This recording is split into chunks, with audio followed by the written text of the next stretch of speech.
Hi friends, this is Shiva. Welcome to my channel. మన previous క్లాస్లో simple future tense గురించి క్లియర్గా చూసాము. అండ్ అదేవిధంగా మనం సింపుల్ పాస్ట్ టెన్స్ గురించి కూడా క్లియర్గా తెలుసుకున్నాము. ఇప్పుడు మనం టెన్సెస్ అయినటువంటి సింపుల్ టెన్సెస్లో simple past, simple future complete అయింది కాబట్టి మనం ఇప్పుడు సింపుల్ ప్రెజెంట్ టెన్స్ అనేటటువంటిది చూద్దాం. సో ఈ టాపిక్ ద్వారా మనం సింపుల్ టెన్సెస్ అనేటటువంటి వాటిని కంప్లీట్ చేయబోతున్నాం. మన ప్రీవియస్ క్లాస్లో 2 టెన్సెస్ని మనం ఆల్రెడీ కంప్లీట్ చేసాము. అప్పుడు మనం ఆల్రెడీ చూసాం, ఒక టెన్స్ గురించి క్లియర్గా తెలుసుకోవడం అంటే ఆ టెన్స్ యొక్క నేమ్ని తెలుసుకోవాలి, ఆ టెన్స్ యొక్క ఉపయోగాన్ని తెలుసుకోవాలి, ఆ టెన్స్ యొక్క స్ట్రక్చర్ని తెలుసుకోవాలి, ఆ టెన్స్ మీద ఏవైతే రూల్స్ ఉన్నాయో ఆ రూల్స్ని తెలుసుకోవాలి, అండ్ ఆ టెన్స్ మీద కొన్ని ఎగ్జాంపుల్స్ని మనం ఫామ్ చేయగలగాలి. ఇవన్నీ చేసుకుంటే మనం ఆ టెన్స్ని సగం అంటే 50% తెలుసుకున్నట్టు. అండ్ ఆ టెన్స్ మీద 6 రకాల వాక్యాల్ని మనం తెలుసుకున్నట్లయితే మనం టెన్స్ని 100% తెలుసుకున్నట్టు అని మీకు నేను చెప్పాను. అదేవిధంగా మనం సింపుల్ పాస్ట్ టెన్స్ని అండ్ సింపుల్ ఫ్యూచర్ టెన్స్ని కూడా కంప్లీట్ చేసాం. ఇప్పుడు మనం సింపుల్ ప్రెజెంట్ టెన్స్ అనేటటువంటి ఈ టెన్స్ని ఈ క్లాస్లో మనం ఇప్పుడు కంప్లీట్ చేద్దాం. So first, name of the tense. Tense యొక్క నేమ్ సింపుల్ ప్రెజెంట్ టెన్స్. ఈ టెన్స్ని ప్రెజెంట్ ఇండెఫినిట్ టెన్స్ అని కూడా అంటారు. సింపుల్ ప్రెజెంట్ టెన్స్ని ప్రెజెంట్ ఇండెఫినిట్ టెన్స్ అని కూడా అంటారు. మీరు చాలామంది దగ్గర సింపుల్ పాస్ట్ టెన్స్ని పాస్ట్ ఇండెఫినిట్ టెన్స్ అని అనడం, సింపుల్ ఫ్యూచర్ టెన్స్ని ఫ్యూచర్ ఇండెఫినిట్ టెన్స్ అని అనడం వినుంటారు. కానీ అది తప్పు, కరెక్ట్ కాదు. ఎందుకు కరెక్ట్ కాదు అనేటటువంటిది మనం ఇప్పుడు క్లియర్గా డిస్కస్ చేద్దాం. సో ముందుగా దీనిని సింపుల్ ప్రెజెంట్ టెన్స్ అని ఎందుకు అన్నారు అనేటటువంటి తెలుసుకుందాం. మీరు ఆల్రెడీ సింపుల్ పాస్ట్ టెన్స్ని సింపుల్ పాస్ట్ అని ఎందుకు అన్నారు, సింపుల్ ఫ్యూచర్ని ఎందుకు సింపుల్ ఫ్యూచర్ అన్నారు అనేటటువంటిది మీరు తెలుసుకున్నారు. ఏం తెలుసుకున్నారు అంటే ఆ టెన్సెస్ యొక్క స్ట్రక్చర్స్ చాలా సింపుల్గా ఉంటాయి కాబట్టి వాటి యొక్క ఉపయోగం కూడా చాలా సింపుల్గా ఉంటుంది కాబట్టి ఆయా టెన్సెస్ని simple past and simple future అని చెప్పేసి అన్నారు. సో ఇప్పుడు మరి దీనిని సింపుల్ ప్రెజెంట్ టెన్స్ అని ఎందుకు అంటారు అంటే సింపుల్ ప్రెజెంట్ టెన్స్ యొక్క స్ట్రక్చర్ చాలా సింపుల్గా ఉంటుంది. సింపుల్ ప్రెజెంట్ టెన్స్ యొక్క నిర్మాణం చాలా సింపుల్గా ఉంటుంది కాబట్టి ఈ టెన్స్ని సింపుల్ ప్రెజెంట్ టెన్స్ అని అన్నారు. మరి ప్రెజెంట్ ఇండెఫినిట్ టెన్స్ అని ఎందుకు అన్నారు, ఈ టెన్స్నే ఇండెఫినిట్ టెన్స్ అని ఎందుకు అనాలి, మిగిలిన వాటిని ఎందుకని అనకూడదు? మీకు నేను ఆల్రెడీ చెప్పాను, 12 టెన్స్ల్లో ఈ ఒక్క టెన్స్ మాత్రమే ఇండెఫినిట్ టెన్స్, మిగిలిన ఏ టెన్స్ కూడా ఇండెఫినిట్ టెన్స్ కాదు. సో ఎందుకు కాదు అనేది ఇప్పుడు మనం క్లియర్గా డిస్కస్ చేద్దాం. సో అది మీకు తెలియాలి అంటే ఈ టెన్స్ యొక్క యూసేజ్ గురించి మీకు క్లియర్గా తెలియాలి. సో టెన్స్ యొక్క నేమ్ తెలుసుకున్నాం, అండ్ ఈ సెకండ్ నేమ్ ఎందుకు వచ్చింది అనేది ఇంకా మనం తెలుసుకోలేదు. యూసేజ్ తెలుసుకున్న తర్వాత ఈ టెన్స్ యొక్క సెకండ్ నేమ్ ఎందుకు వచ్చింది అనేటటువంటిది మనం తెలుసుకుందాం. సో ఫ్రెండ్స్, ఈ టెన్స్ని ఎందుకు ఉపయోగించాలి అని అంటే మీరు చిన్నప్పటి నుంచి సింపుల్ ప్రెజెంట్ టెన్స్ గురించి చాలాసార్లు వినుంటారు. మీ సార్స్ ఎవరైతే ఉన్నారో వాళ్ళు ఇలా చెప్పుంటారు, యూనివర్సల్ ట్రూత్స్ని ఈ సింపుల్ ప్రెజెంట్ టెన్స్లో చెప్తారు. The sun rises in the east ఒక ఎగ్జాంపుల్. హ్యాబిచువల్ యాక్షన్స్ని సింపుల్ ప్రెజెంట్ టెన్స్లో చెప్తారు. డైలీ యాక్షన్స్ని సింపుల్ ప్రెజెంట్ టెన్స్లో చెప్తారు. స్టోరీ చెప్పేటప్పుడు స్టోరీ టెల్లింగ్లో రాసేటటువంటి ప్రతి వాక్యాన్ని సింపుల్ ప్రెజెంట్ టెన్స్లో చెప్తారు అని. అంటే సింపుల్ ప్రెజెంట్ టెన్స్లో చాలా రకాల వాక్యాలని చెప్తారు, చాలా రకాల యాక్షన్స్ని చెప్తారు అని మనం ఆల్రెడీ చిన్నప్పటి నుంచి తెలుసుకుంటూ ఉన్నాం. కానీ దానివల్ల మనకి ఇప్పటి వరకు కూడా పూర్తి స్థాయిలో క్లారిటీ రాలేదు. కాబట్టి యూనివర్సల్ ట్రూత్సా, హ్యాబిచువల్ యాక్షన్సా, డైలీ యాక్షన్సా, లైక్సా, డిస్లైక్సా, చూడండి ఇష్టాలు అయిష్టాలని కూడా సింపుల్ ప్రెజెంట్ టెన్స్లో చెప్తారు అని అంటారు. సో ఇష్టాలా, అయిష్టాలు ఇవన్నీ మనం చెక్ చేసుకుంటూ కూర్చుంటే మన సెంటెన్స్ని ఐడెంటిఫై చేయడానికి చాలా టైం పడుతుంది. మన సెంటెన్స్ని ఐడెంటిఫై చేయడమే చాలా టైం పడితే సెంటెన్స్ కన్స్ట్రక్షన్ ఎప్పుడు చేస్తాం? మీకు నేను ఆల్రెడీ చెప్పాను, ఏ టెన్స్లోకి వస్తుందో ఆ వాక్యాన్ని ఐడెంటిఫై చేసి ఆ టెన్స్ యొక్క స్ట్రక్చర్ ప్రకారం ఆ వాక్యాన్ని మనం నిర్మించి, అలా నిర్మించేటప్పుడు ఆ వాక్యంలో ఉన్నటువంటి రూల్స్ని అప్లై చేస్తూ వాక్యాన్ని నిర్మించడం ద్వారా మనం ఆ టెన్స్ని కరెక్ట్గా ఇంగ్లీష్ మాట్లాడడానికి ఉపయోగించుకుంటాం అనే విషయాన్ని మీకు నేను ఆల్రెడీ ప్రీవియస్ క్లాసెస్లో చెప్పాను. సో ఇక్కడ కూడా నేను అదే చెప్తున్నాను. కాబట్టి మన యూనివర్సల్ ట్రూత్స్ని చెప్తారు, హ్యాబిచువల్ యాక్షన్స్ని చెప్తారు, డైలీ యాక్షన్స్ని చెప్తారు, లైక్స్ని చెప్తారు, డిస్లైక్స్ని చెప్తారు అని ఇలా పెద్ద లిస్టే మనం చూసుకున్నట్లయితే సింపుల్ ప్రెజెంట్ టెన్స్లో మనం తీసుకున్నటువంటి వాక్యం సింపుల్ ప్రెజెంట్ టెన్స్కి చెందిందా కాదా అనేటటువంటిది వెరిఫై చేసుకోవడం కోసం మనం ఈ 5 వెరిఫై చేసుకోవాలి. సో ఇట్లా వెరిఫై చేసుకోవడానికి మనం తీసుకున్నటువంటి వాక్యం ఈ టెన్స్కి చెందిందా కాదా అనేటటువంటిది తెలుసుకోవడానికే మనం అంత టైం తీసుకుంటే ఆ సెంటెన్స్ని ఎప్పుడు నిర్మిస్తాం, ఎప్పుడు మాట్లాడతాం. కాబట్టి ఆ టెన్స్ యొక్క ఉపయోగాన్ని చాలా ఈజీగా ఐడెంటిఫై చేసే విధంగా ఉండాలి. కాబట్టి నేను ఇప్పటి వరకు మీరు తెలుసుకున్న 5 రకాలు 6 రకాలు అన్నీ పక్కన పెట్టండి. సింపుల్గా ఒకటే గుర్తుపెట్టుకోండి, యాక్షన్స్ అనేటటువంటివి రిపీటెడ్ యాక్షన్స్ అయితే ఆ రిపీటింగ్ యాక్షన్స్ అంటే ఏ పని అయితే పదే పదే రిపీట్ చేయబడుతూ ఉందో అలాంటి పనుల్ని మనం సింపుల్ ప్రెజెంట్ టెన్స్లో చెప్తారు అని తెలుసుకుంటే చాలు. అంటే మనం తీసుకున్నటువంటి వాక్యంలో ఉన్నటువంటి పని ఒకసారి జరిగి కంప్లీట్ అయిపోయింది కాదు, లేదా భవిష్యత్తులో ఏదో ఒకసారి జరగబోయేటటువంటిది కాదు. ఇది గతంలో చాలాసార్లు జరిగింది అండ్ ప్రెజెంట్ టెన్స్లోనూ జరుగుతూ ఉంది, ఫ్యూచర్ టెన్స్లో కూడా జరగబోతుంది. అంటే పని పదే పదే రిపీట్ అవుతున్నటువంటి పని అని మనకి తెలిసినప్పుడు అది సింపుల్ ప్రెజెంట్ టెన్స్ అనేటటువంటి క్లారిటీ మనకు రావాలి. సార్ మీరు యూనివర్సల్ ట్రూత్స్, హ్యాబిచువల్ యాక్షన్స్ ఇవన్నీ తీసేసి సింపుల్గా ఒక రిపీటెడ్ యాక్షన్స్ అని చెప్పేసి అన్నారు, మరి అవన్నీ వస్తే అని మీకు డౌట్ రావచ్చు. ఇందాక నేను చెప్పినటువంటి universal truths, habitual actions, daily actions, likes, dislikes ఇవన్నీ కూడా ఈ రిపీటెడ్ యాక్షన్స్లోకి చెందుతాయి. ఎందుకంటే యూనివర్సల్ ట్రూత్స్కి ఎగ్జాంపుల్ తీసుకోండి. The sun rises in the east అనేటటువంటి ఎగ్జాంపుల్ని మనకి చిన్నప్పటి నుంచి చెప్తారు. అంటే సూర్యుడు తూర్పున ఉదయిస్తాడు అనేటటువంటిది ఎగ్జాంపుల్. సూర్యుడు తూర్పున ఉదయించడం అనేటటువంటిది యూనివర్సల్ ట్రూత్కి ఎగ్జాంపుల్గా చెప్తారు. ఎందుకు చెప్తారు అంటే యూనివర్సల్ ట్రూత్ అంటే ప్రాథమికంగా అర్థం ఏంటి అంటే ఈ యూనివర్స్లో అంటే ఈ విశ్వంలో ఎక్కడికి వెళ్ళినా కూడా అందరూ ఆమోదించేటటువంటి విషయాల్ని యూనివర్సల్ ట్రూత్స్ అని అంటారు. ఫర్ ఎగ్జాంపుల్, సూర్యుడు తూర్పున ఉదయిస్తాడు అంటే సూర్యుడు తూర్పున ఉదయించడం అనేటటువంటి పని ఈ ప్రపంచంలో ఈ విశ్వంలో ఎక్కడికి వెళ్ళినా సరే సూర్యుడు తూర్పునే ఉదయిస్తాడు అంటే ఎవరైనా సరే ఆమోదించేటటువంటి విషయం. కాబట్టి ఎక్కడికి వెళ్ళినా యాక్సెప్ట్ చేస్తారు. కాబట్టి అట్లాంటి విషయాన్ని యూనివర్సల్ ట్రూత్స్ అంటారు. అంటే యూనివర్సల్గా ట్రూత్స్ కాబట్టి వాటిని యూనివర్సల్ ట్రూత్స్ అని అంటారు. నక్షత్రాలు మెరుస్తాయి, ఈ ప్రపంచంలో ఈ విశ్వంలో ఎక్కడికి వెళ్ళినా కూడా నక్షత్రాలు మెరుస్తాయి అనేటటువంటి విషయాన్ని అందరూ ఆమోదించి తీరుతారు, అందరూ అంగీకరిస్తారు. అంటే అది కూడా యూనివర్సల్ ట్రూత్స్. కానీ ఇక్కడ మనం చూడాల్సింది అది యూనివర్సల్ ట్రూతా కాదా అనేటటువంటిది కాదు. యూనివర్సల్ ట్రూత్లో చెప్పినటువంటి ప్రతి పని కూడా రిపీటెడ్ యాక్షన్ అని నేను అంటాను. ఇప్పుడు సూర్యుడు తూర్పున ఉదయిస్తాడు అనే వాక్యాన్ని తీసుకోండి. సూర్యుడు తూర్పున ఉదయించడం అనేటటువంటి పని ఏదో ఒక నిర్దిష్ట సమయానికి చేసి ఆపేసినటువంటి పని కాదు. లేదా ఇప్పుడు నేను మాట్లాడుతున్న సమయానికి అక్కడ సూర్యుడు తూర్పున ఉదయిస్తూ లేడు. అంటే ప్రెజెంట్ టెన్స్కి సంబంధించినటువంటి పని కాదు, ఏదో ఒక టైంలో జరిగిపోయినటువంటి పని కాదు, అంటే పాస్ట్ టెన్స్ కాదు. సూర్యుడు తూర్పున ఉదయిస్తాడు అనేటటువంటి పని ఫ్యూచర్లో జరగబోయేటటువంటి పని కాదు. ఆ పని గతంలో చాలాసార్లు జరిగింది. అంటే ఈ సృష్టి ఆవిర్భవించినప్పటి నుంచి కూడా సూర్యుడు ప్రతిరోజు తూర్పున ఉదయిస్తూనే ఉన్నాడు. అండ్ ఈరోజు ఉదయం కూడా ఉదయించాడు, రేపు ఉదయిస్తాడు, ఎల్లుండి ఉదయిస్తాడు. ఈ సృష్టి ఉన్నంతకాలం సూర్యుడు తూర్పున ఉదయిస్తూనే ఉంటాడు. అంటే సూర్యుడు తూర్పున ఉదయించడం అనేటటువంటి యూనివర్సల్ ట్రూత్ రిపీటెడ్గా జరుగుతున్నటువంటి పని. కాబట్టి దాన్ని మనం ప్రత్యేకించి యూనివర్సల్ ట్రూత్ అని అనక్కర్లే. అది రిపీటెడ్ యాక్షనా కాదనేది చూడండి. రిపీటెడ్ యాక్షన్ అయితే ఈ టెన్స్లో చెప్పండి, దట్స్ ఆల్. సూర్యుడు తూర్పున ఉదయిస్తాడు, ఉదయించడం అనేటటువంటి పనిని సూర్యుడు ప్రతిరోజు రిపీటెడ్గా చేస్తున్నాడు. కాబట్టి మనం దాన్ని సింపుల్ ప్రెజెంట్ టెన్స్లో చెప్తాం.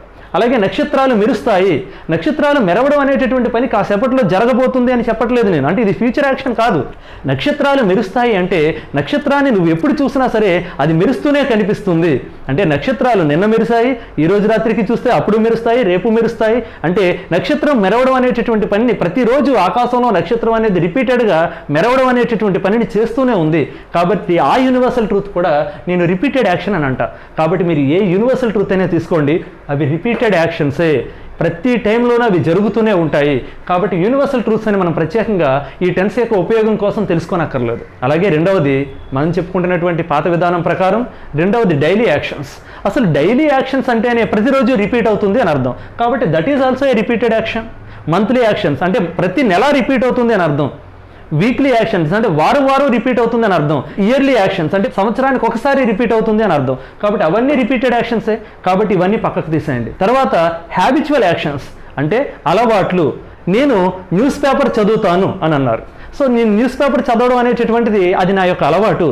కానీ నేను న్యూస్ పేపర్ చదువుతాను అంటే ఒక గంటలో చదువుతాను, ఒక 5 నిమిషాల తర్వాత చదువుతానని ఫ్యూచర్ని ఇండికేట్ చేసేటటువంటి పని కాదు.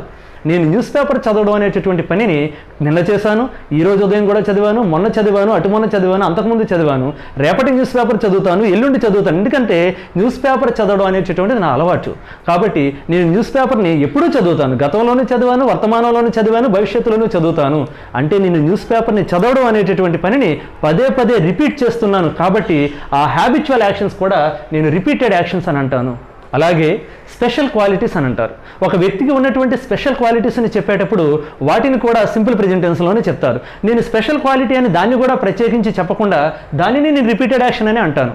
ఒక స్పెషల్ క్వాలిటీ అతను పాటలు చాలా బాగా పాడతాడు, అది అతనికి ఉన్నటువంటి ఒక ప్రత్యేకమైనటువంటి క్వాలిటీ. కానీ అతను పాటలు బాగా పాడతాడు అంటే అది భవిష్యత్తులో జరగబోయేటటువంటి పని కాదు.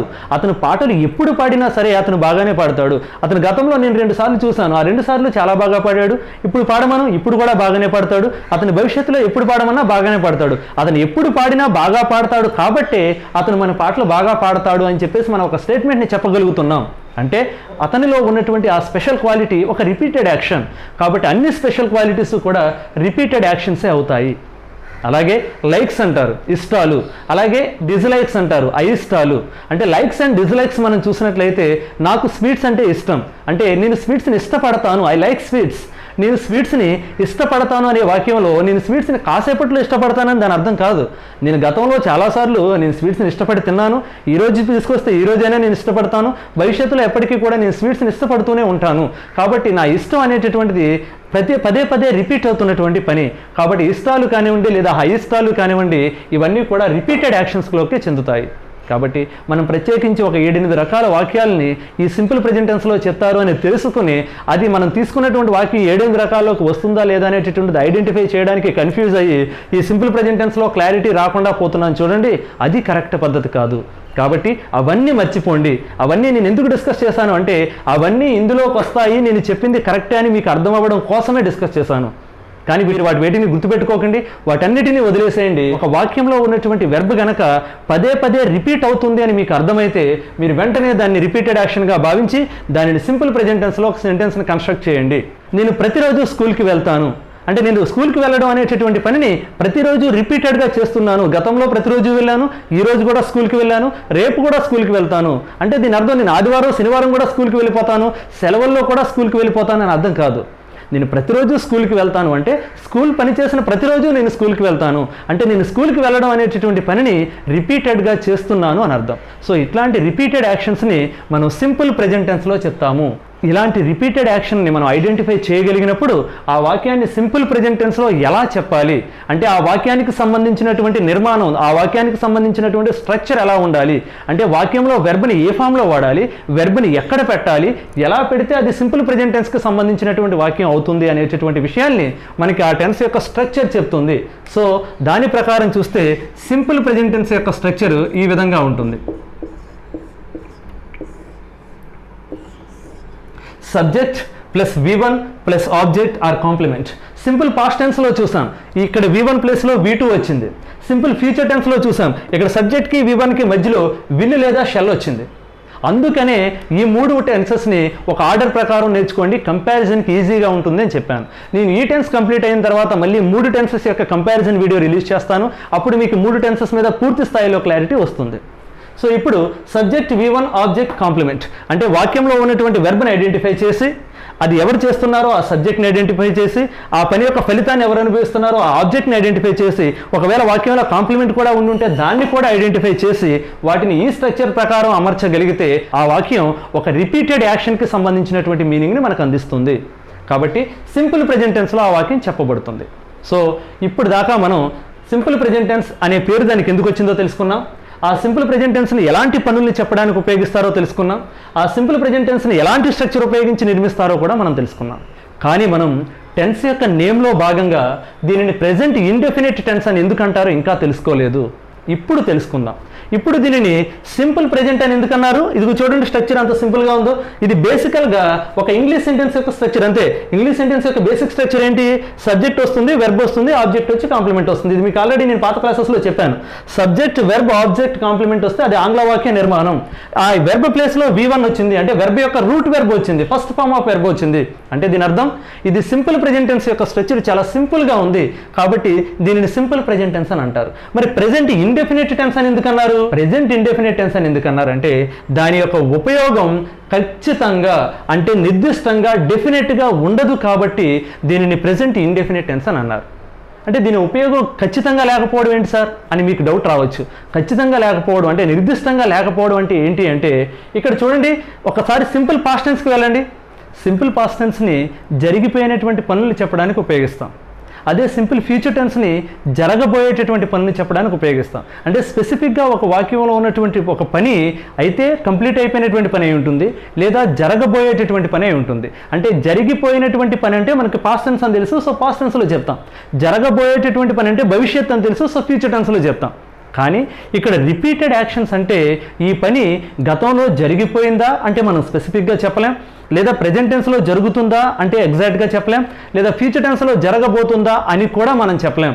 ఎందుకంటే ఇలాంటి పనులకి పాస్ట్ టెన్స్ తోటి సంబంధం ఉంటాయి, ప్రెజెంట్ టెన్స్ తోటి సంబంధాన్ని కలిగి ఉంటాయి, ఫ్యూచర్ టెన్స్ తోటి సంబంధాన్ని కలిగి ఉంటాయి. ఫర్ ఎగ్జాంపుల్, అతను ప్రతిరోజు మార్నింగ్ వాక్కి వెళ్తాడు అంటే అతను నిన్న కూడా మార్నింగ్ వాక్కి వెళ్ళాడు, మొన్న కూడా వెళ్ళాడు, అటు మొన్న కూడా వెళ్ళాడు, ఈరోజు ఉదయం కూడా వెళ్ళాడు, రేపు వెళ్తాడు, ఎల్లుండి వెళ్తాడు, అవతల ఎల్లుండి వెళ్తాడు.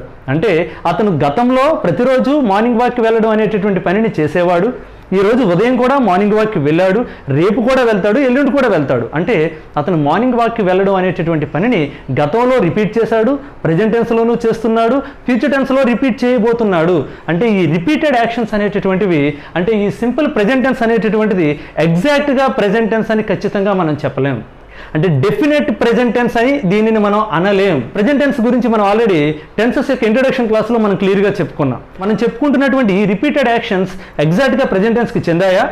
ఎందుకంటే ఎగ్జాక్ట్గా ప్రెజెంట్ టెన్స్కి చెందితే గతానికి సంబంధం ఉండకూడదు, భవిష్యత్తుకి సంబంధం ఉండకూడదు, అంటే పాస్ట్కి సంబంధం ఉండకూడదు, ఫ్యూచర్కి సంబంధం ఉండకూడదు. అతను ప్రతిరోజు మార్నింగ్ వాక్కి వెళ్తాడనే వాక్యాన్ని చూసినట్లయితే అతను గతంలో ప్రతిరోజు వెళ్తూ ఉన్నాడు, అంటే గతంలో చాలాసార్లు వెళ్ళాడు, ఫ్యూచర్లో వెళ్ళబోతున్నాడు. అంటే రిపీటెడ్ యాక్షన్స్ అనేటటువంటివి కేవలం ప్రెజెంట్ టెన్స్కి సంబంధాన్ని కలిగి ఉన్నటువంటి యాక్షన్స్ కాదు, వాటికి పాస్ట్ టెన్స్ తోటి సంబంధం ఉంటుంది, ఫ్యూచర్ టెన్స్ తోటి సంబంధం ఉంటుంది. పాస్ట్లోనూ జరిగి ప్రెజెంట్ టెన్స్లోనూ జరుగుతూ ఉండి ఫ్యూచర్లోనూ జరగబోతూ ఉన్నటువంటి పనుల్ని మాత్రమే మనం రిపీటెడ్ యాక్షన్స్ అని అంటాము. అంటే రిపీటెడ్ యాక్షన్స్ని ఏదో ఒక టెన్స్లో పెట్టాలి కాబట్టి పెట్టాను తప్ప ఇవి ఎగ్జాక్ట్గా ప్రెజెంట్ టెన్స్ అని మనం చెప్పలేం. అంటే ప్రెజెంట్ టెన్స్లో ఉన్నటువంటి ఖచ్చితత్వం లేనటువంటి, అంటే ఖచ్చితంగా ప్రెజెంట్ టెన్స్ అని చెప్పలేనటువంటి టెన్స్ కాబట్టి దీనిని ప్రెజెంట్ టెన్స్లో ఉన్నటువంటి ఇండెఫినిట్ టెన్స్ అని అంటారు, ప్రెజెంట్ ఇండెఫినిట్ టెన్స్ అని అంటారు. అంటే రిపీటెడ్ యాక్షన్స్ అనేటటువంటివి పాస్ట్ టెన్స్ తోటి, ఫ్యూచర్ టెన్స్ తోటి, ప్రెజెంట్ టెన్స్ తోటి కూడా సంబంధాన్ని కలిగి ఉంటాయి. కాబట్టి అలాంటి పనుల్ని మనం సింపుల్ ప్రెజెంట్ టెన్స్లో చెప్తాం. కాబట్టి సింపుల్ ప్రెజెంట్ టెన్స్ అనేటటువంటిది ఖచ్చితత్వం లేనటువంటి పనుల గురించి చెప్పడానికి ఉపయోగించబడుతుంది. కాబట్టి అంటే ఖచ్చితంగా ప్రెజెంట్ టెన్సే అని చెప్పేటటువంటి పనుల్ని కాకుండా ప్రెజెంట్తో పాటు పాస్ట్కి, ఫ్యూచర్కి కూడా సంబంధం ఉన్నటువంటి పనుల్ని చెప్పడానికి ఉపయోగించబడింది. కాబట్టి ఖచ్చితత్వం లేనటువంటి టెన్స్ అని చెప్పేసి దీన్ని అన్నారు. అందుకనే దీనిని ఇండెఫినిట్ టెన్స్ అని అన్నారు. ప్రెజెంట్ టెన్స్ లిస్ట్లో ఉంది కాబట్టి ప్రెజెంట్ ఇండెఫినిట్ టెన్స్ అని అన్నారు. సో మీ అందరికీ దీన్ని ఇండెఫినిట్ టెన్స్ అని ఎందుకు అన్నారు ఇప్పుడు అర్థమైంది కదా. మరి ఇప్పుడు సింపుల్ పాస్ట్ టెన్స్ని పాస్ట్ ఇండెఫినిట్ టెన్స్ అని అనొచ్చా? అనకూడదు. ఎందుకని అనకూడదు? సింపుల్ పాస్ట్ టెన్స్లో ఖచ్చితంగా జరిగిపోయినటువంటి పనుల్ని మాత్రమే చెప్తారు. అంటే జరిగిపోయినటువంటి పనుల్ని మాత్రమే సింపుల్ పాస్ట్ టెన్స్లో చెప్తున్నారు. అంటే సింపుల్ పాస్ట్ టెన్స్ ఖచ్చితంగా ఫలానా పనులు మాత్రం సింపుల్ పాస్ట్ టెన్స్లో చెప్పాలి అని ఖచ్చితత్వాన్ని కలిగి ఉన్నటువంటి టెన్స్. సింపుల్ ఫ్యూచర్ టెన్స్ కూడా అంతే, ఫ్యూచర్కి సంబంధించినటువంటి పనుల్ని మాత్రమే సింపుల్ ఫ్యూచర్ టెన్స్లో చెప్పాలి అని అది కూడా ఖచ్చితత్వాన్ని కలిగి ఉన్నటువంటి టెన్స్. కాబట్టి సింపుల్ పాస్ట్ టెన్స్ని పాస్ట్ ఇండెఫినిట్ అని అనడం, సింపుల్ ఫ్యూచర్ టెన్స్ని ఫ్యూచర్ ఇండెఫినిట్ అనడం తప్పు. సో ఇది పూర్తిగా క్లారిటీ లేకపోవడం వల్ల ఆ విధంగా చెప్తారు. కాబట్టి మీరు ఆ విషయాన్ని రిపీట్ చేయకండి. Simple present tense, simple past tense, simple future tense మూడు ఇండెఫినిట్ టెన్సెస్ కావు. కేవలం సింపుల్ ప్రెజెంట్ టెన్స్ మాత్రమే ఇండెఫినిట్ టెన్స్. ఎందుకు అది ఇండెఫినిట్ టెన్స్ అయిందో ఇప్పుడు మనం ఆల్రెడీ ఈ రిపీటెడ్ యాక్షన్స్ గురించి మనం మాట్లాడుకుని అది ఎందుకు ఇండెఫినిట్ టెన్స్ అయిందో మనం ఆల్రెడీ డిస్కస్ చేసుకున్నాం. సో ఇప్పుడు మీకు టెన్స్ నేమ్ సింపుల్ ప్రెజెంట్ అని ఎందుకంటారు, ప్రెజెంట్ ఇండెఫినిట్ అని ఎందుకంటారు మీకు అర్థమైంది. ఎలాంటి పనుల్ని ఈ సింపుల్ ప్రెజెంట్ టెన్స్లో చెప్పాలో అర్థమైంది. అండ్ ఎలాంటి స్ట్రక్చర్ను ఉపయోగించి సింపుల్ ప్రెజెంట్ టెన్స్లో వాక్యాన్ని నిర్మించాలో మీకు తెలిసింది. ఇప్పుడు సింపుల్ ప్రెజెంట్ టెన్స్లో రిపీటెడ్ యాక్షన్స్ని చెప్తారని మనకు తెలిసింది. కాబట్టి మనం ఒక రిపీటెడ్ యాక్షన్ తెలుగులో సెలెక్ట్ చేసుకున్నప్పుడు, అంటే రిపీటెడ్ యాక్షన్ని తెలియజేసేటటువంటి ఒక వాక్యాన్ని మనం సెలెక్ట్ చేసుకున్నప్పుడు ఆ వాక్యాన్ని ఈ స్ట్రక్చర్ ద్వారా నిర్మించాలి. కానీ నిర్మించేటప్పుడు కొన్ని రూల్స్ని ఫాలో అవుతూ నిర్మించాలి. సో ఆ రూల్స్ ఏంటి అనేటటువంటివి మనం ఇక్కడ తెలుసుకున్న తర్వాత దాని మీద కొన్ని ఎగ్జాంపుల్స్ మనం చేద్దాం. ఓకే, సో ఇప్పుడు రూల్ నెంబర్ 1, సింపుల్ ప్రెజెంట్ టెన్స్లో థర్డ్ పర్సన్ సింగులర్ నెంబర్ కనుక సబ్జెక్ట్గా ఉన్నట్లయితే, థర్డ్ పర్సన్ సింగులర్ నెంబర్ మీకు ఆల్రెడీ నేను పర్సన్స్ అనే టాపిక్ చెప్పినప్పుడు చెప్పాను. ఐ, వి అంటే ఫస్ట్ పర్సన్, ఐ అనేది సింగులర్ నెంబర్ అవుతుంది, వి అనేది ప్లూరల్ నెంబర్ అవుతుంది, యు అనేటటువంటిది సెకండ్ పర్సన్. సింగులర్ నెంబర్ అయినా ప్లూరల్ నెంబర్ అయినా యుఏ ఉంటుంది. థర్డ్ పర్సన్లో సింగులర్ నెంబర్ అంటే he, she, it and name, and plural number అంటే they and all plural names. So ఇక్కడ మనం చూసినట్లయితే థర్డ్ పర్సన్ సింగులర్ నెంబర్ సబ్జెక్ట్గా ఉన్నప్పుడు V1కి ఎస్ని యాడ్ చేయాలి. అంటే హీ కానీ, షీ కానీ, ఇట్ కానీ, లేదా ఏదైనా నేమ్ కానీ, ఏ నేము, సింగులర్ నేమ్ కానీ, ఏదైనా సింగులర్ నేమ్ కానీ సబ్జెక్టుగా ఉంటే, వీటిలో ఏదైనా సబ్జెక్టుగా ఉంటే అప్పుడు మనం ఏం చేయాలంటే వెర్బ్ యొక్క V1కి ఎస్ అని కానీ, ఈఎస్ అని కానీ, ఐఈఎస్ అని కానీ యాడ్ చేయాలి. This is rule number 1 in simple present tense. అంటే వెర్బ్ అనేటటువంటిది V1 ఫామ్లో ఉన్నప్పుడు సబ్జెక్ట్గా హీ కానీ, షీ కానీ, ఇట్ కానీ ఏదైనా ఒక వ్యక్తికి సంబంధించినటువంటి పేరు కానీ ఉంటే, వ్యక్తి పేరు కావచ్చు, వస్తువు పేరు కావచ్చు, బట్ సింగులర్ నేమ్ అయి ఉండాలి, ఒకదానిని సూచించేటటువంటి నేమ్ అయి ఉండాలి. అట్లాంటి నేమ్ కానీ సబ్జెక్ట్గా ఉన్నట్లయితే అప్పుడు వెర్బ్ యొక్క ఫస్ట్ ఫామ్కి ఎస్ కానీ, ఈఎస్ కానీ, ఐఈఎస్ కానీ యాడ్ చేస్తారు. మరి ఎస్ ఎప్పుడు, ఈఎస్ ఎప్పుడు, ఐఈఎస్ ఎప్పుడు అంటే అది స్పెల్లింగ్ రూల్స్ మీద ఆధారపడి ఉంటుంది. ఫర్ ఎగ్జాంపుల్ నార్మల్ వర్డ్ అయితే కనుక ఎస్ యాడ్ అవుతుంది. అదే వర్డ్ కనుక ఓ తోటి కానీ, ఎక్స్ తోటి కానీ, సిహెచ్ తోటి కానీ ఎండ్ అయితే ఈఎస్ యాడ్ అవుతుంది. అదే వర్డ్ కానీ వై తోటి ఎండ్ అయి ఐ అని పలకబడితే, ఫర్ ఎగ్జాంపుల్ ఫ్లై అని ఉంది, ఫ్లై చివరి వై తోటి ఎండ్ అయి సౌండింగ్ ఐ అని పలకబడితే ఐఈఎస్ అనేటటువంటిది యాడ్ చేయాలి. సో ఈ విధంగా ఎస్, ఈఎస్, ఐఈఎస్ అనేది ఎక్కడ యాడ్ చేయాలి అనేటటువంటిది అది వొకాబులరీ సంబంధించినటువంటి రూలు, అంటే స్పెల్లింగ్కి సంబంధించినటువంటి rule, that is not grammar. కాబట్టి దాన్ని మనం విడిగా చూద్దాం. సో ఇప్పుడు మొత్తం మీద సింపుల్ ప్రెజెంట్ టెన్స్లో హీ కానీ, షీ కానీ, ఇట్ కానీ ఏదైనా సింగులర్ నేమ్ కానీ సబ్జెక్ట్గా ఉంటే V1ని డైరెక్ట్గా రాయకూడదు. V1కి ఎస్ కానీ, ఈఎస్ కానీ, ఐఈఎస్ కానీ ఆ V1 యొక్క రకాన్ని బట్టి యాడ్ చేయాలి. అంటే ఈ V1లో ఉన్నటువంటి స్పెల్లింగ్ని బట్టి యాడ్ చేయాలి అని మనకు అర్థమైంది. This is rule number 1. Next rule number 2. మనం ఆల్రెడీ ఒక వాక్యాన్ని నెగిటివ్ సెంటెన్స్గా మార్చాలి అంటే అందులో ఉన్న హెల్పింగ్ వెర్బ్కి నాట్ యాడ్ చేయాలి అని సింపుల్ పాస్ట్ టెన్స్లోనే చెప్పుకున్నాం. సింపుల్ పాస్ట్ టెన్స్లో వెర్బ్ అనేటటువంటిది V2 ఫామ్లో ఉంటుంది కాబట్టి V2కి డైరెక్ట్గా నాట్ యాడ్ చేయకూడదు. కాబట్టి మనం నెగిటివ్ సెంటెన్స్ ఫామ్ చేయాలి అంటే హెల్పింగ్ వెర్బ్కి నాట్ యాడ్ చేయాలి. కాబట్టి మనం హెల్పింగ్ వెర్బ్ లేనప్పుడు ఏం చేయాలో అనేటటువంటిది మనం అక్కడ చూసాం. V2 అనేటటువంటి మెయిన్ వెర్బ్ ఉన్నప్పుడు దాంట్లో నుంచి డిడ్ అనేటటువంటి హెల్పింగ్ వెర్బ్ బయటకు వస్తుంది. ఆ డిడ్ని హెల్పింగ్ వెర్బ్గా ఉపయోగించి V2లోంచి పాస్ట్ టెన్స్ మీనింగ్ అయినటువంటి డిడ్ని బయటకు తీసేసాం. కాబట్టి V2ని V1గా మార్చాలి అని సింపుల్ పాస్ట్ టెన్స్లో మనం క్లియర్గా చూసాం. అలాగే ఈ టెన్స్లో కూడా హెల్పింగ్ వెర్బ్ లేదు. సింపుల్ ఫ్యూచర్ టెన్స్లో అయితే మనకు ఆ ప్రాబ్లం రాలేదు, ఎందుకంటే అక్కడ విల్లు, షెల్ అనేటటువంటి హెల్పింగ్ వెర్బ్స్ ఉన్నాయి. అక్కడ ఏం ప్రాబ్లం వచ్చింది, విల్లు దేనికి వాడాలి, షెల్ దేనికి వాడాలి అనేది రూల్లో భాగంగా తెలుసుకున్నాం. కానీ ఇక్కడ సింపుల్ పాస్ట్ టెన్స్లో లాగా ఈ వాక్యంలో హెల్పింగ్ వెర్బ్ అనేటటువంటిది లేదు. నెగిటివ్ సెంటెన్స్ రాయాలి అంటే హెల్పింగ్ వెర్బ్ కావాలి, ఎందుకంటే హెల్పింగ్ వెర్బ్కి నాట్ తగిలించాలి. క్వశ్చన్ రాయాలి అంటే హెల్పింగ్ వెర్బ్ కావాలి, ఎందుకంటే హెల్పింగ్ వెర్బ్ని సబ్జెక్ట్ కంటే ముందుకు తీసుకెళ్ళాలి. కాబట్టి హెల్పింగ్ వెర్బ్ ఏదో తెలియకుండా ఈ టెన్స్లో మనం నెగిటివ్ సెంటెన్సెస్ని, క్వశ్చన్స్ని రాయలేం. కాబట్టి ఈ వాక్యంలో ఉపయోగించబోయేటటువంటి హెల్పింగ్ వెర్బ్స్ ఏంటి అనేటటువంటిది మనం ఇక్కడ రూల్ నెంబర్ 2గా తెలుసుకోవాలి. సో అది ఎలా తెలుసుకోవాలి అంటే ఇప్పుడు వెర్బ్ అనేటటువంటిది ప్రధానంగా ఈ వాక్యంలో అయితే V1గా ఉంది లేదా V1+Sగా ఉంది అనేటటువంటి విషయం మనకు అర్థమైంది. సబ్జెక్టు వీటిలో హీ కానీ, షీ కానీ, ఇట్ కానీ ఏదైనా నేమ్ కానీ కాకుండా ఉంటే వెర్బ్ అనేటటువంటిది V1 ఫామ్లో ఉంటుంది. అదే సబ్జెక్ట్ కనుక వీటిలో ఏదైనా అయితే వెర్బ్ అనేటటువంటి దానికి ఎస్ కూడా యాడ్ అవుతుంది. ఓకే, ఎస్ యాడ్ అయినా, ఈఎస్ యాడ్ అయినా, ఈఎస్ యాడ్ అయినా కామన్. సో V1+Sగా ఉంటుంది. సో ఇలాంటప్పుడు వెర్బ్ అయితే V1 ఫామ్లో అన్న ఉంటుంది లేదా V1+S ఫామ్లో అన్న ఉంటుంది. మరి ఇప్పుడు ఇలాంటి వెర్బ్లోంచి హెల్పింగ్ వెర్బ్ను మనం బయటికి తీసుకురావడం ఎలా అంటే మీరు ఆల్రెడీ చూశారు, వెర్బ్ V2 ఫామ్లో ఉంటే అందులోంచి డిడ్ అనేటటువంటి హెల్పింగ్ వెర్బ్ బయటకు వచ్చి ఆ V2 కాస్త V1గా మారిపోయింది, అంటే రూట్ వెర్బ్గా మారిపోయింది V2 కాస్త. సో అలాగే ఇక్కడ V1లోంచి డూ అనేటటువంటి హెల్పింగ్ వెర్బ్ బయటకు వస్తుంది. V1 బేసిక్ వెర్బ్ కాబట్టి, అంటే V1 అనేటటువంటిది రూట్ వెర్బ్ కాబట్టి V1 లాగానే ఉంటుంది. అంటే V1లోంచి మనకి బయటకు వచ్చే హెల్పింగ్ వెర్బ్ డూ అనమాట. అంటే సింపుల్ ప్రెజెంట్ టెన్స్లో హెల్పింగ్ వెర్బ్ డూ. వేటికైతే ఎస్ యాడ్ అవ్వదో వాటికి, కానీ వేటికైతే ఎస్ యాడ్ అవుతుందో అలాంటివి V1+S ఫామ్లో ఉంటాయి. అప్పుడు అలాంటి వాటిలోంచి మనకి డస్ అనేటటువంటి హెల్పింగ్ వెర్బ్ బయటకు వస్తుంది. డస్ అనేటటువంటి హెల్పింగ్ వెర్బ్ V1+Sలోంచి బయటకు వస్తుంది. సో వన్స్ డస్ అనేటటువంటి హెల్పింగ్ వెర్బ్ బయటకు వచ్చిన తర్వాత V1+S కాస్త V1గా మారిపోతుంది. అంటే V1లోంచి నిజానికి డూయే వచ్చింది, కానీ ఈ V1కి యాడ్ అయ్యి ఉన్నటువంటి ఎస్ కూడా హెల్పింగ్ వెర్బ్తో పాటుగా బయటకు వచ్చేసింది. అంటే డూకి ఎస్ యాడ్ చేసాం, కానీ స్పెల్లింగ్ రూల్స్ ప్రకారం DOS అని రాయకూడదు. అంటే ఓతో ఎండ్ అయ్యేటటువంటి వర్డ్స్కి ఈఎస్ని యాడ్ చేయాలి. కాబట్టి DOES డస్ అని యాడ్ చేసాం. సో ఆల్రెడీ V1+Sలోంచి ఎస్ కూడా డూతో పాటుగా బయటికి వెళ్ళిపోయి డస్గా ఏర్పడింది కాబట్టి V1+S కాస్త V1గా మారిపోతుంది. So this is the rule number 2 in simple present tense. ఇప్పుడు సింపుల్ ప్రెజెంట్ టెన్స్ నేమ్ తెలుసుకున్నాం, ఉపయోగం తెలుసుకున్నాం, స్ట్రక్చర్ తెలుసుకున్నాం, దాని మీద ఉన్నటువంటి రూల్స్ తెలుసుకున్నాం. ఇప్పుడు సింపుల్ ప్రెజెంట్ టెన్స్ని ఉపయోగించి మనం కొన్ని సెంటెన్సెస్ని ఫామ్ చేయడానికి ప్రయత్నిద్దాం. ఎగ్జాంపుల్స్ మనకు తెలుసు, the sun rises in the east. మనకి చిన్నప్పటి నుంచి సింపుల్ ప్రెజెంట్ టెన్స్ అంటే అదే ఎగ్జాంపుల్ చెప్తారు.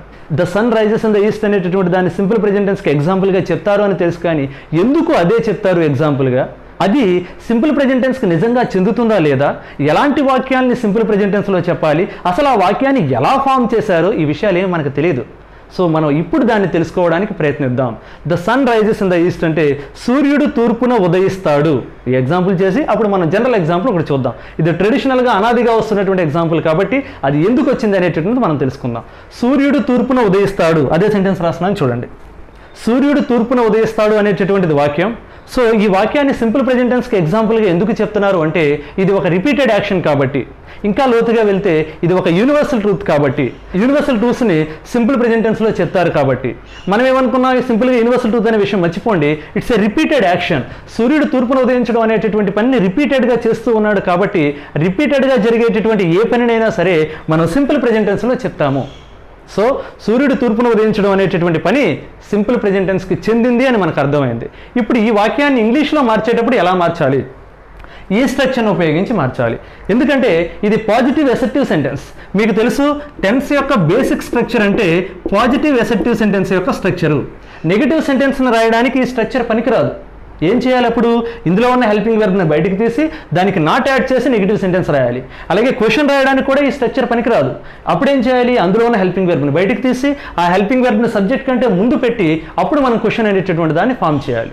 సో ఇక్కడ ఇది బేసిక్ స్ట్రక్చర్, అంటే నార్మల్ సెంటెన్స్ యొక్క స్ట్రక్చరు. దీని గురించి మనం ఆల్రెడీ ప్రీవియస్ 2 క్లాసెస్లోనూ మాట్లాడుకున్నాం.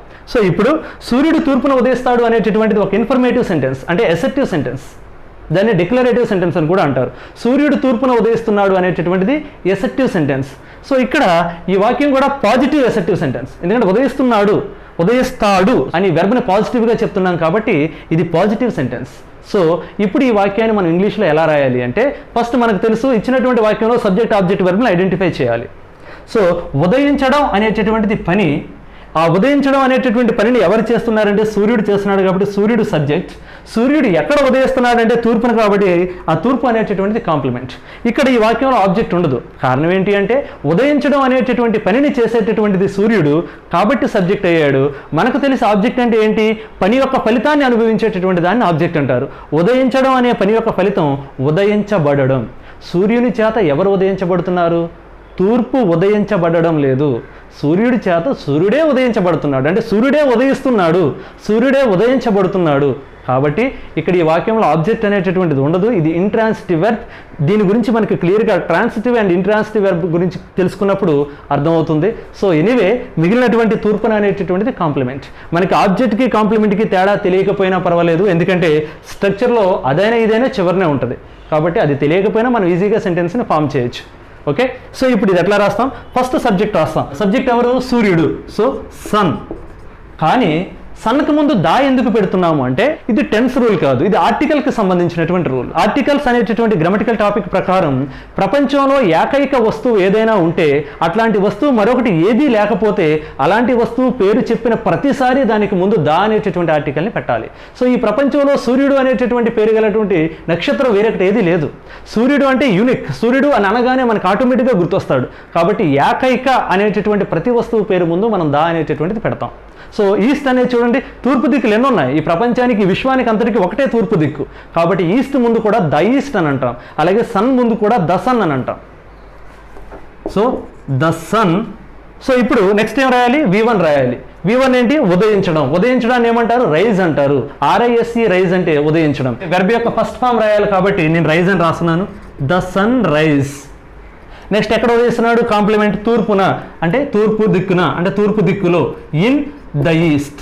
మీకు ఆల్రెడీ చెప్పాను ఈస్ట్ అనేటటువంటిది దిక్కు పేరు కాబట్టి దానికి ముందు దా అనేటటువంటి ఆర్టికల్ని మళ్ళీ ఉపయోగించాలి. ఈస్ట్ అనేటటువంటిది విశ్వంలో ఏకైకంగా ఉంటుంది కాబట్టి సూర్యుడి ముందు ఎలాగ దావాడేమో ఈస్ట్ అనేటటువంటి పేరుకి ముందు కూడా దావాడాలి. చూడండి, the sun rise in the east. Correct అయిన సెంటెన్స్? తప్పు. ఎందుకంటే మన సెంటెన్స్ని ఈ స్ట్రక్చర్ ఉపయోగించి రాసాం, బాగానే ఉంది. రిపీటెడ్ యాక్షన్నే సింపుల్ ప్రెజెంట్ టెన్స్లో రాసాం, అది కరెక్టే. కానీ ఇది రాసినప్పుడు ఈ రూల్ని మర్చిపోయాం. రూల్ని వదిలేసాం. ఎలా వదిలేసాం? సూర్యుడు అనేటటువంటి వాడు థర్డ్ పర్సన్ సింగులర్ నెంబర్. చూడండి, థర్డ్ పర్సన్ సింగులర్ నెంబర్ అంటే హీ కానీ, షీ కానీ, ఇట్ కానీ కావచ్చు, లేదా ఏదైనా సింగులర్ నేమ్ కావచ్చు. ఇది సింగులర్ నేమ్ కదా, ఇది ఒక పేరు. సూర్యుడు అనేటటువంటిది ఒక నక్షత్రం యొక్క పేరు. ఎంతమంది సూర్యులు ఉన్నారు? సింగులరా ప్లూరలా? సింగులర్, అంటే ఒకే నక్షత్రం ఉంది కాబట్టి singular number and third person. అంటే ఏదైనా పేరు అయి ఉన్నప్పుడు సింగులర్ నేమ్ అయితే చాలు. ఇక్కడ మనం రాసాను చూడండి, సింగులర్ నేమ్ అయినప్పుడు V1కి ఎస్ యాడ్ చేయాలి. ఇక్కడ సూర్యుడు అనేటటువంటిది పేరు, అది కూడా సింగులర్ పేరు కాబట్టి ఇక్కడ V1 అయినటువంటి రైజ్కి ఎస్ యాడ్ చేసి రైజెస్ అని అనాలి. The sun rises in the east. ఈ విధంగా మనం చిన్నప్పటి నుంచి చెప్పుకుంటున్నటువంటి ఈ the sun rises in the east అనేటటువంటి సెంటెన్స్ ఫామ్ అయింది. సో ఇప్పుడు మీకు అర్థమైంది కదా, అందుకనే దీన్ని సింపుల్ ప్రెజెంట్ టెన్స్కి ఎగ్జాంపుల్గా చెప్తారు. సో ఇప్పుడు మనం నార్మల్ సెంటెన్స్ ఒకదాన్ని తీసుకుందాం. అతను పాటలు బాగా పాడతాడు, ఇది సెంటెన్స్. సో ఈ వాక్యాన్ని మనం తీసుకున్నట్లయితే అతను ఎప్పుడు పాడినా పాటలు బాగానే పాడతాడు. This is also a repeated action కాబట్టి ఇది సింపుల్ ప్రెజెంట్ టెన్స్లో చెప్తారు.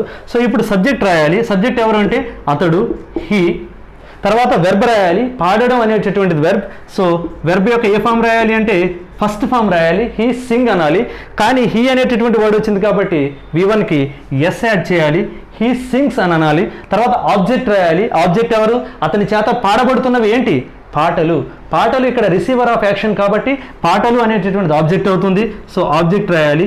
He sings songs. ఎలా పాడతాడు? బాగా. అంటే బాగా అనేటటువంటిది కాంప్లిమెంట్ కాబట్టి వాక్యానికి చివరిలో రాయాలి ఈ స్ట్రక్చర్ ప్రకారం. ఇదిగో సబ్జెక్ట్ రాసాం, ఇదిగో V1 రాసాం, రూల్స్ ప్రకారం V1కి ఎస్ యాడ్ చేసాం, తర్వాత ఇదిగో ఆబ్జెక్ట్ రాసాం అండ్ కాంప్లిమెంట్ రాసాం. సో ఇది సింపుల్ ప్రెజెంట్ టెన్స్లో సెంటెన్స్ని నిర్మించేటటువంటి విధానం. మనం ఆల్రెడీ సింపుల్ పాస్ట్ టెన్స్లోను సింపుల్ ఫ్యూచర్ టెన్స్లోను ఒక కామన్ సెంటెన్స్ని తీసుకున్నాం. సింపుల్ పాస్ట్ టెన్స్లో ఏమన్నాం? వాళ్ళు క్రికెట్ ఆడారు అని అన్నాం. సింపుల్ ఫ్యూచర్ టెన్స్లో వాళ్ళు క్రికెట్ ఆడతారు అని అన్నాం. ఆడారు అంటే అయిపోయినటువంటి పని కాబట్టి సింపుల్ పాస్ట్ టెన్స్ అయింది. ఆడతారు అంటే జరగబోయేటటువంటి పని కాబట్టి సింపుల్ ఫ్యూచర్ టెన్స్ అయింది. మరి సింపుల్ ప్రెజెంట్ టెన్స్ అవ్వాలంటే ఏమనాలి? ప్రతిరోజు ఆడతారు లేదా బాగా ఆడతారు. అంటే ఆడడం అనేటటువంటి పని రిపీటెడ్గా జరుగుతుంది అని మనం చెప్తే అది సింపుల్ ప్రెజెంట్ టెన్స్ అవుతుంది. సో మనం ఏమందామంటే వాళ్ళు డైలీ క్రికెట్ ఆడతారు అని అందాం. వారు ప్రతిరోజు క్రికెట్ ఆడతారు. This is sentence number 3 in simple present tense. So ఇది చూద్దాం మనం ఒకసారి. సో ఇక్కడ ప్రతిరోజు ఆడతారు అంటున్నాం కాబట్టి ఆ పని పదే పదే రిపీట్ అవుతుంది కాబట్టి simple present tense. So same ఇదే స్ట్రక్చర్ వాడతాము. సో స్ట్రక్చర్ ప్రకారం ఫస్ట్ సబ్జెక్ట్ రాయాలి. ఈ వాక్యంలో ఆడడం అనేటటువంటిది వెర్బ్. ఎవరు ఆడతారంటే వాళ్ళు ఆడతారు కాబట్టి వాళ్ళు సబ్జెక్ట్. సో స్టార్టింగ్లో దే రాయాలి, దే. తర్వాత వెంటనే వెర్బ్ రాయాలి. ఇక్కడ ఆడడం అనేటటువంటిది పని కాబట్టి ఆడడం అంటే ఇంగ్లీష్లో ప్లే అంటారు. ప్లే యొక్క ఫస్ట్ ఫామ్నే రాయాలి. ఈ రూల్ ప్రకారం V1 రాయాలి కాబట్టి ఇదిగో V1 రాశాం. కానీ మనం ఇక్కడ V1కి ఎస్ని యాడ్ చేయాలా? అవసరం లేదు. ఎందుకంటే V1 అనేది హీ కానీ, షీ కానీ, ఇట్ కానీ, ఏదైనా పేరు కానీ అయితే ఎస్ని యాడ్ చేయాలి. కానీ ఇక్కడ దే అంటే హీ కాదు, షీ కాదు, ఇట్ కాదు, ఏదైనా సింగులర్ నెంబర్కి సంబంధించినటువంటి పేరు కూడా కాదు కాబట్టి ప్లేకి ఎస్ యాడ్ చేయకూడదు. దే ప్లే అని అనాలంతే. ఇప్పుడు ఆబ్జెక్ట్ ఏంటి? వాళ్ళ చేత ఆడబడేటటువంటిది క్రికెట్. సో ఇక్కడ క్రికెట్ని యాడ్ చేద్దాం. ఆబ్జెక్ట్ రాయాలి. తర్వాత చివర కాంప్లిమెంట్. ప్రతిరోజు అంటే డైలీ. వాళ్ళు ప్రతిరోజు క్రికెట్ ఆడతారు. They subject, play V1, object and complement. They play cricket daily. So ఈ విధంగా మనం సింపుల్ ప్రెజెంట్ టెన్స్ని ఉపయోగించి సెంటెన్సెస్ని ఫ్రేమ్ చేయడం మనకు తెలియాలి. సో ఇప్పుడు మనకి సింపుల్ ప్రెజెంట్ టెన్స్లో సింపుల్ ప్రెజెంట్ టెన్స్ అంటే ఏంటి, ఆ పేరు ఎందుకు వచ్చింది, దానిని ప్రెజెంట్ ఇండెఫినిట్ టెన్స్ అని ఎందుకు అంటారు, ఆ పేరు ఎలా వచ్చింది, సింపుల్ ప్రెజెంట్ టెన్స్ని మాత్రమే ఇండెఫినిట్ టెన్స్ అని ఎందుకు అంటారు, మిగిలిన ఏ టెన్స్ని ఎందుకు అనరు, ఆ విషయం కూడా మీకు అర్థమైంది. తర్వాత సింపుల్ ప్రెజెంట్ టెన్స్ని ఎలాంటి వాక్యాలను చెప్పడానికి ఉపయోగిస్తారో తెలుసుకున్నారు. రిపీటెడ్ యాక్షన్స్ని చెప్పడానికి ఉపయోగిస్తారని మీకు అర్థమైంది. అండ్ తర్వాత సింపుల్ ప్రెజెంట్ టెన్స్లో రిపీటెడ్ యాక్షన్స్ని ఏ స్ట్రక్చర్ ఉపయోగించి రాయాలో మీరు తెలుసుకున్నారు. అండ్ రిపీటెడ్ యాక్షన్స్ని సింపుల్ ప్రెజెంట్ టెన్స్లో ఈ స్ట్రక్చర్ ఉపయోగించి రాసేటప్పుడు ఎలాంటి రూల్స్ ఫాలో కావాలో ఆ రూల్స్ని కూడా మీరు తెలుసుకున్నారు. అండ్ ఫైనల్గా దాని మీద 3 ఎగ్జాంపుల్స్ కూడా చేశారు. సో మీకు ఇక్కడ సింపుల్ ప్రెజెంట్ టెన్స్ అనేటటువంటి టాపిక్ 50% కంప్లీట్ అయింది. ఎందుకంటే సింపుల్ ప్రెజెంట్ టెన్స్ మీద అసెర్టివ్ సెంటెన్స్ ఎలా రాస్తారో మాత్రమే మనం చూసాం. సో చూడండి, ఈ 3 వాక్యాలు కూడా అసెర్టివ్ సెంటెన్సెస్, అవి కూడా పాజిటివ్ అసెర్టివ్ సెంటెన్సెస్. మరి నెగిటివ్ రాయాలి అంటే డైరెక్ట్గా V1కి నాట్ యాడ్ చేసేస్తామా, they play not cricket daily అంటామా, లేదంటే the sun rises not in the east అంటామా, he sings not songs well అంటామా? అలా అనకూడదు. అంటే నెగిటివ్ సెంటెన్స్ని ఎలా రాయాలో మీరు తెలుసుకోవాలి. అలాగే క్వశ్చన్ చేయాలి అంటే ఎలా చేయాలో మీరు తెలుసుకోవాలి. మీరు నెగిటివ్ సెంటెన్సెస్ని క్వశ్చన్స్ని రాసేటప్పుడు మీకు ఈ రూల్ నెంబర్ 2 అనేటటువంటిది ఉపయోగపడుతుంది. ఇప్పుడు వరకు మీకు రూల్ నెంబర్ 2ని మనం ఇక్కడ ఈ టాపిక్లో ఈ రోజు క్లాస్లో మనం ఏం ఉపయోగించలేదు. మనం నెక్స్ట్ క్లాస్లో ఈ సింపుల్ ప్రెజెంట్ టెన్స్ మీద 6 రకాల వాక్యాలని ఏ విధంగా రాయాలో చూద్దాం. అప్పుడు ఈ రూల్ నెంబర్ 2ని కూడా మనం అప్లై చేసుకుందాం. ఈలోపు మీరు రెగ్యులర్గా మాట్లాడేటటువంటి లాంగ్వేజ్లో సింపుల్ ప్రెజెంట్ టెన్స్కి చెందినటువంటి వాక్యాలు ఏమైనా ఉన్నాయా, అంటే రిపీటెడ్ యాక్షన్స్ అనేటటువంటి ఏమైనా ఉన్నాయా అనేటటువంటి ఐడెంటిఫై చేసి, ఒకవేళ ఉన్నట్లయితే వాటిని ఈ స్ట్రక్చర్ను ఉపయోగించి ఈ రూల్స్ని అప్లై చేస్తూ సెంటెన్స్ రూపంలో రాయడానికి ప్రయత్నించండి. అప్పుడు మీకు సింపుల్ ప్రెజెంట్ టెన్స్ అనేటటువంటిది క్లియర్గా అర్థమైనట్లు లెక్క. సో మనం నెక్స్ట్ క్లాస్లో ఆ సింపుల్ ప్రెజెంట్ టెన్స్ మీద 6 రకాల వాక్యాలు ఏ విధంగా రాయాలి అనేటటువంటిది మనం నెక్స్ట్ క్లాస్లో చూద్దాం. Thank you, bye.